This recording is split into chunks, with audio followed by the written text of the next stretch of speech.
Interdiction de l'APC et APT, le gouvernement accusé de museler l'opposition avant la présidentielle 2025. Le gouvernement camerounais est accusé de tentative de musellement de l'opposition avant les élections législatives, municipales et présidentielles de 2025.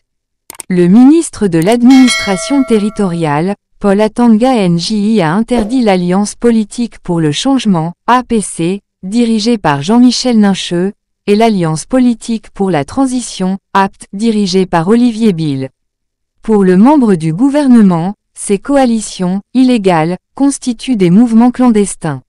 Selon M. Emmanuel Sim, cette décision n'est fondée sur aucun texte juridique. Aucune loi au Cameroun n'empêche des partis légalement établis de se réunir pour former une coalition. Il s'agit d'une répression et d'une nouvelle tentative de museler l'opposition, de l'empêcher de s'organiser avant les prochaines élections présidentielles, a-t-il déclaré à Human Rights Watch. Plusieurs personnalités de l'opposition et de la société civile ont dénoncé cette décision du MINA, l'accusant de faire du zèle. Selon l'ONG Human Rights Watch, la mesure prise par le gouvernement contre ces coalitions montre comment les autorités camerounaises agissent pour fermer l'espace à l'opposition et au débat public à l'approche des élections présidentielles de 2025. Les Camerounais seront aux urnes en mars 2025 pour renouveler l'Assemblée nationale et les conseils communaux. En octobre de la même année, ils éliront le prochain président de la République. Étiquette, Atanga Nji pour l'interdiction des coalitions.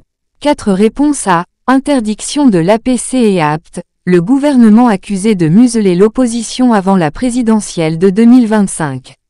Jacques dit, allons, un peu de courage, supprimer les élections, en plus ça fera des économies, mais voilà, le courage, honnêteté, même intellectuelle, ne sont pas vos qualités les plus évidentes. Randy dit, il y a l'opposition au Cameroun. Répondre, ANGOURE dit, oui il y a plutôt l'opposition de l'opposition, donc c'est toujours l'opposition et bien au Cameroun. Paul dit, que Atanga Nji fasse très attention, le Cameroun a une constitution.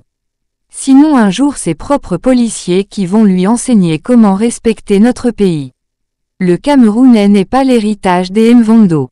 Respectons le Cameroun et soyons moins zélés car on a connu des gens comme vous là, le soutien au roi donne droit à piétiner la Constitution. La Constitution est au-dessus de tout décret fût-il présidentiel. C'est la Constitution qui est au-dessus du président, c'est pour ça que dans tous les pays démocratiques il y a la Cour constitutionnelle pour étudier tout décret ou toute loi votée pour voir s'il ne viole pas la Constitution. Atanga Nji respecte la Constitution de notre pays.